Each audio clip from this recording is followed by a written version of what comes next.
Everyone always says, oh, this collection is amazing. What are you gonna do next? How are you gonna beat this collection? And I feel that is a challenge.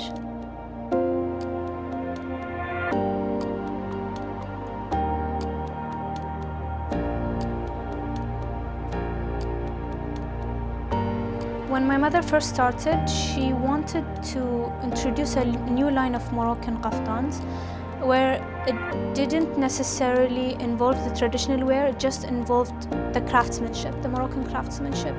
She wanted to play with the silhouettes, play with colors, and that's what we achieved. We created something new.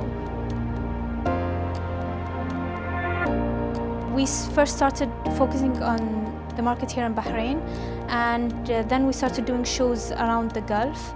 Our first show was in Abu Dhabi in 2012, and that was the starting point for our career. People loved the fusion that we created. The whole point beyond the brand wasn't to just design traditional Moroccan wear. What we wanted to do is create something wearable, modern, and just introduce that craftsmanship, the Moroccan craftsmanship, and allow people to fall in love with it. After 3 years of architecture, I decided to switch majors and study fashion design, where I studied for 4 years in the Royal University for Women in Bahrain. At that time, our brand, Naseem AlAndalos, grew beyond measures, beyond whatever we expected it to be. And I felt fashion was challenging because their rules are meant to be broken in fashion especially. And there's always a chance to reinvent yourself and create something different every time. My mother is a genius with construction. I always learn from her. Even though I have the fashion degree, I always learn from what she does, the way she drapes, the way she works with the fabrics. She doesn't base her designs on sketches. She just gets inspired from the fabric, has it on the mannequin, and just works with it. Another collection was the Majorelle collection, which was the Spring-Summer 2014 Haute Couture show we did in Dubai. And that show was inspired from the Majorelle garden in Marrakesh. So the story behind the Majorelle collection was based on the artist. He lived in Marrakesh at that time where every building was red, and he decided to make his blue. So the idea of having like something stand out and just like a self-expression, that's what I wanted to portray in the collection. Another collection was inspired by the Arabic culture. It had more of a neutral colors, something that reflects our buildings here in the Gulf region. As the brand grew and as each collection developed, we started to go out of the traditional style or the traditional silhouettes, and we went more into dresses, into couture gowns, where we added that Moroccan touch in a way that wasn't that noticeable. People will not look at it as a kaftan or as a jalabiya, as we say. They will look at it as a dress, but it has that something that makes it really different. My mother has always been a perfectionist, and that's something that I got from her. She puts her heart and soul into every piece, and she follows up with every little detail until it's ready. And for her, just having that piece represent her is what matters the most to her. It's not about selling, it's not about just getting things done. It's about everything being perfect the way that she would want it to be for herself and for her clients.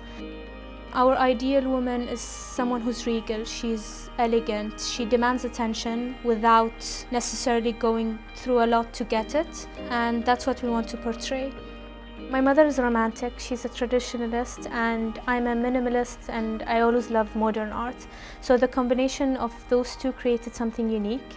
Working with the hotel chains and gaining the respect from people in the industry is what kept us going, and we wanted to do more. We always take care of like the quality of fabrics. We always use natural pure silks. We started experimenting for the last couple of years with the organza, with the silk chiffon and French brocades as well as French laces. For us, the most important thing is the full look of the dress and that really small detail, those delicate hand embroideries, the handmade belts, something that makes you feel comfortable and elegant at the same time. It's a statement, but it's not overly done. We focus on the silhouettes. We like to play with color, with the fabrics. We like to play with how the dress falls on the feminine body. We've always embraced femininity, and we always kind of balanced that strength and the femininity as well. Humbling to know that we created a trend. We introduced the Moroccan wear in a new way, in an innovative way, and everyone loves it, whether here in the Gulf or around the world. Our first international show was in Harrods in London, and a changing point for our career, where we showed alongside famous international Arab designers.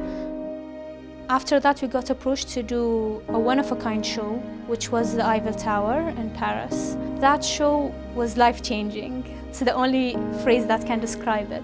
We were the first designers to ever do a fashion show in the Eiffel Tower. As the capital of fashion, as the birth of all the international designers, all of my idols, you can say, that moment will forever just be there. Being a fashion designer, doing a fashion show on the Eiffel Tower, it was magical. Created a collection inspired by Josephine, which is Napoleon Bonaparte's wife, and we got inspired from her story with her chateau, which is Chateau de Malmaison. The collection was a reflection of her feelings, how she first started her life being lonely and having no one with her, to taking that emotion and putting it into her garden, just devoting her love to the garden and to create something productive out of it. We did the show in the Georges V during Paris Couture Week, and we did the shoot and editorial in Chateau d'Amboise, where we kind of told that story in a different way. And the collection so far is something different, it's something that we've never done before, and we're really proud of it, and we're really looking forward to what will come next. We've introduced more gowns into the collection, and we gained a lot of recognition during the show from the international market. So for us, this whole journey was not easy, but it was exciting at the same time. Just getting people to accept the new ideas that we're showing and getting all the love from everyone, from our clients, from our family, from the Arab world and the international world, is something that keeps us going. So we're always looking forward to what comes next, and we're excited for the future, especially the future in fashion.